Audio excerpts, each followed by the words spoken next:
that. On this side, one of these.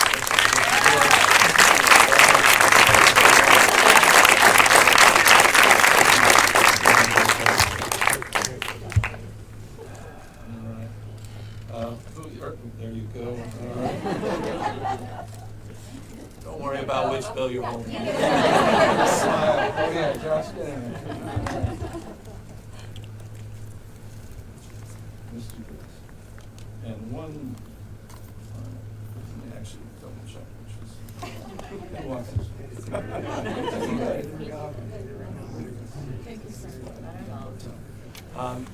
Thank you all very, very much.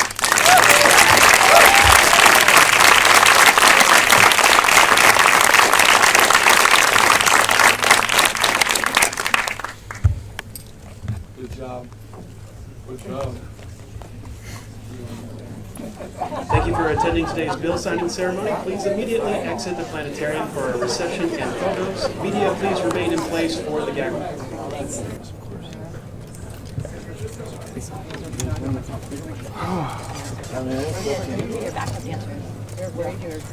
Well, thanks again, everybody, for taking the time. Just want to thank all the remarkable group of assembly members and senators and leaders from across state, advocates that came together, and to have the construction unions, to have environmental advocates and environmental justice leaders, everybody coming around and supporting and celebrating real progress at this point in U.S. climate history is not insignificant. And so I'm deeply mindful of that and deeply grateful that everybody recognized this moment and worked together across their differences, which were not insignificant, particularly as it relates to the issue of around gasoline and issues around spikes and reliability in that space. And so this was a remarkable moment, and it runs complete contrast to what's going on in Washington, D.C., and that cannot be understated or overstated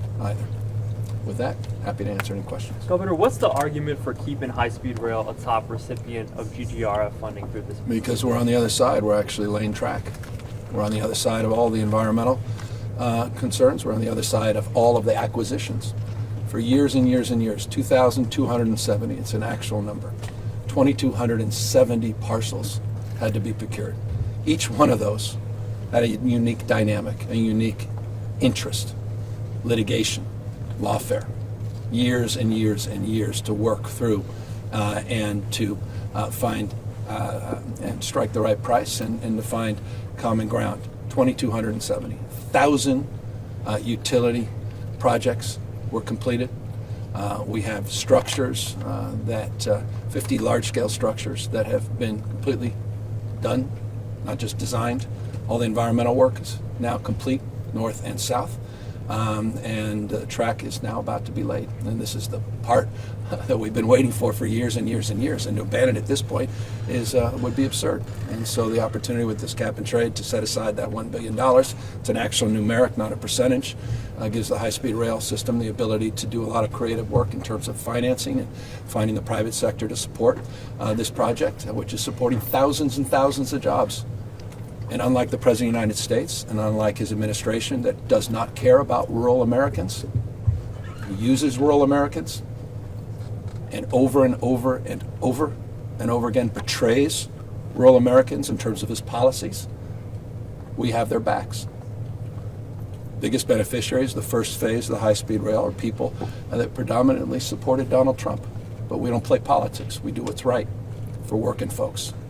And I'm very, very proud of that, and I'm proud of the fact the legislature recognized that as well. Governor, PG&E has raised its rates by more than 40% over the last few years. The EV tax credit of $7,500 is also set to expire at the end of this month. My understanding is that that's not replenished in this legislation. So what are you doing to replace that tax credit? And also, what else is in this bill that actually makes it affordable for people? Well, you're talking about the Biden-era tax credit that the Trump administration eliminated. So we can't make up for federal vandalism of those tax credits, but we can continue to make the unprecedented investments in infrastructure, which we're doing. About a quarter of all new car sales in the state of California are alternative fueled vehicles. We're nation leading in that respect. We have close to 60 EV manufacturers in this state. No other state comes close. We've created an ecosystem, and we've created a market. Ask Elon Musk. His billions came from California's regulatory framework and came from billions in subsidies that he and others in this space have benefited from. Those subsidies continue in many other capacities as it relates to that infrastructure. I think it's interesting just to note, we just announced this, over now 200,000 public charging stations now in the state of California, 201,000 to be exact. There are 120,000 gas nozzles in California. Just interesting, just to consider that. 200,000 public charging spaces, 120,000 gas nozzles. You're seeing the rest of the world dominate in this space. And it's not about electric vehicles, it's about economic transformation. And this country has ceded that to China. It is remarkable the damage that Donald Trump and Republicans in Congress have done in terms of our, not just electric vehicle industry, but the tech stack that's a big part of that. Anyone that's traveled overseas knows what I'm talking about. You go into an autonomous vehicle in places like Shanghai that's electric.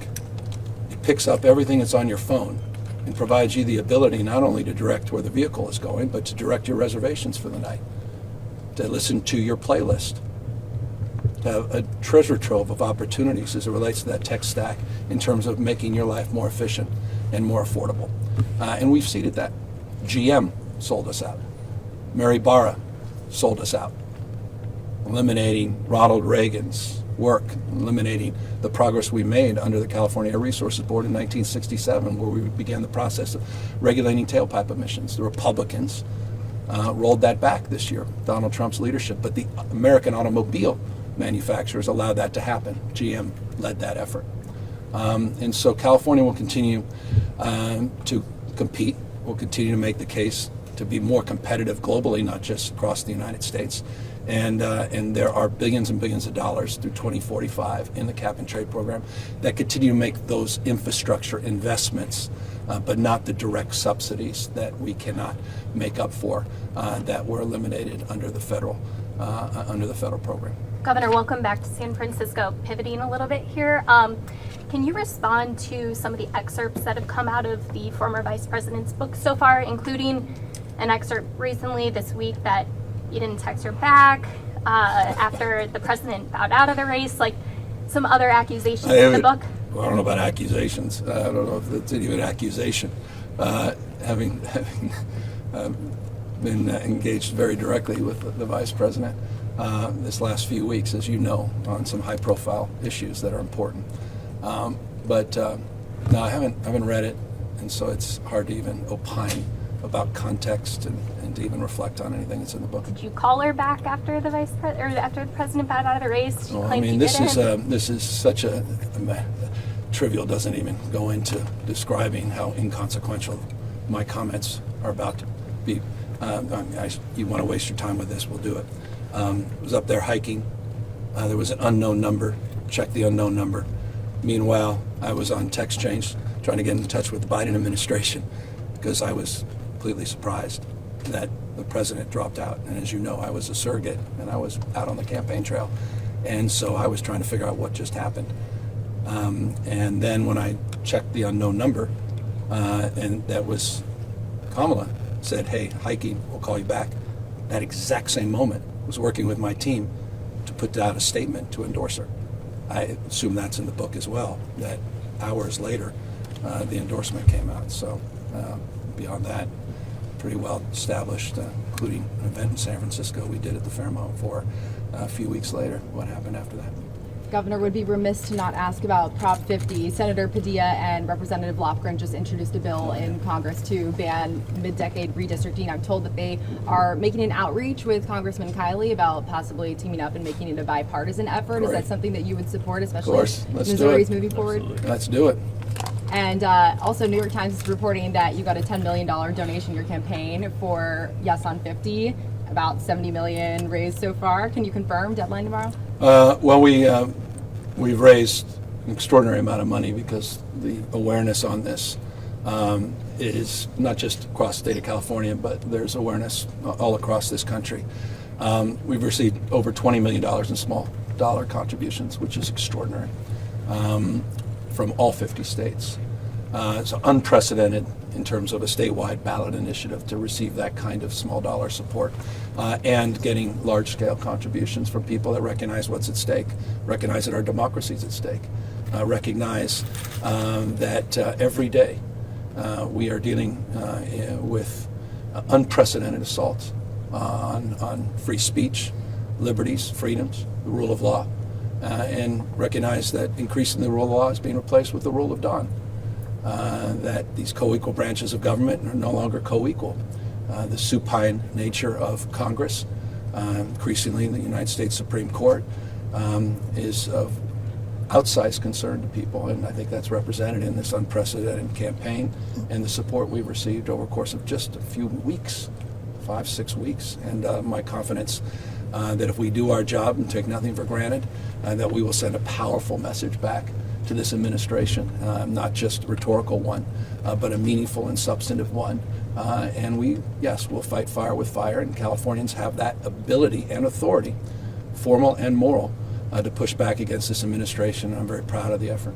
Are you talking to other Democratic governors about joining you on this effort? Because, I mean, as we both know, the chances of that mid-decade ban in Congress, probably a long shot. So, especially as Missouri's moving forward, other red states. Well, I'm hopeful that those that can will.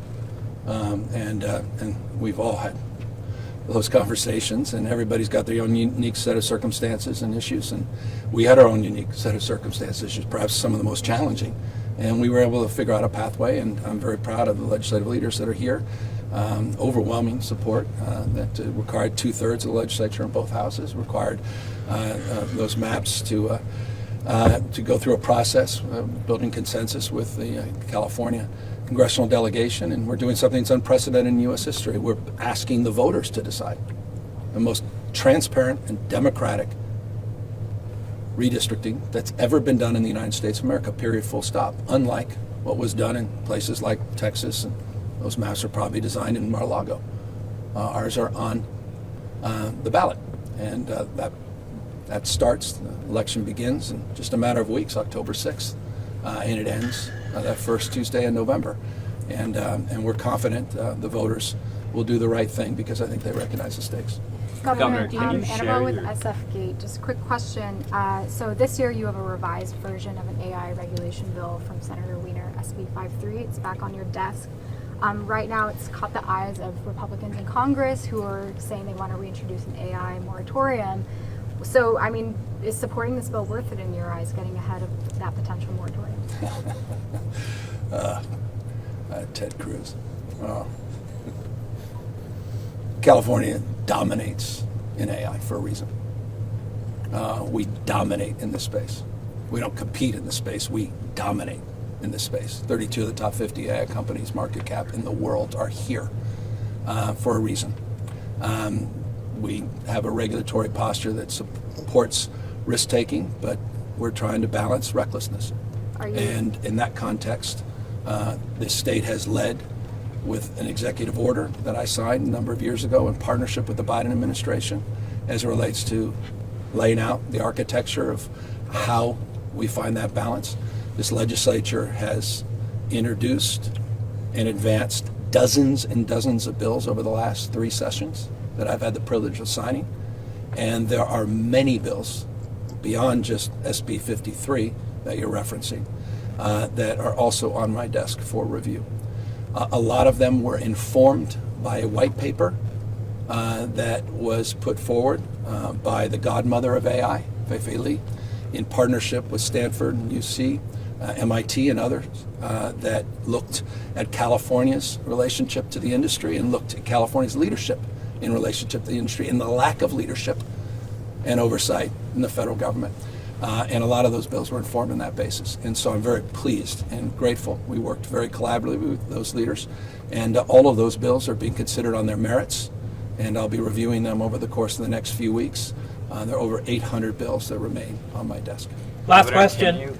Can you talk us through your philosophy of working with the state legislature and how you decide which bills you're going to engage with or not engage with before they get I mean, it's always open hand, not a closed fist. We've had the privilege of working together for 7 years, and we're just blessed. I'm overwhelmed by the progress we've made on housing and policies that,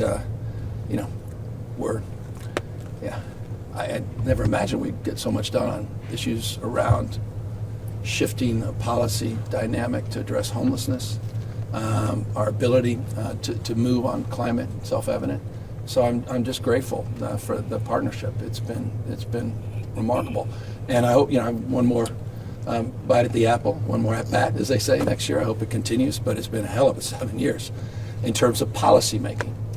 We're about to celebrate, a couple of weeks, the full implementation of a brand new grade, pre-K for all in California. That's extraordinary at this scale and scope.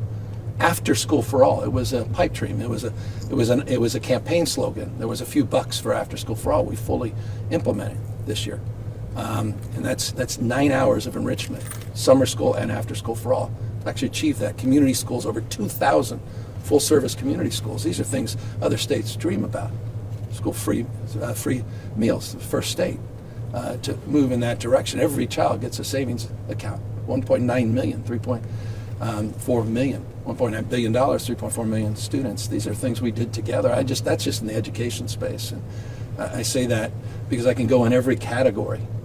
Child care work we've all done together, and the work to reform foster care system, the work we've done on the earned income tax credit and paid family leave, and so many areas. And this economy continues to thrive and grow. Now the 4th largest economy in the world. And you saw some early good news on the revenue side that came from the LAO's office. And we got to watch our expense side, particularly in the Medicaid side, which is an issue for many states, not just California. But I'm also proud of that, the fact that we've expanded health care to a degree that no other state in America has.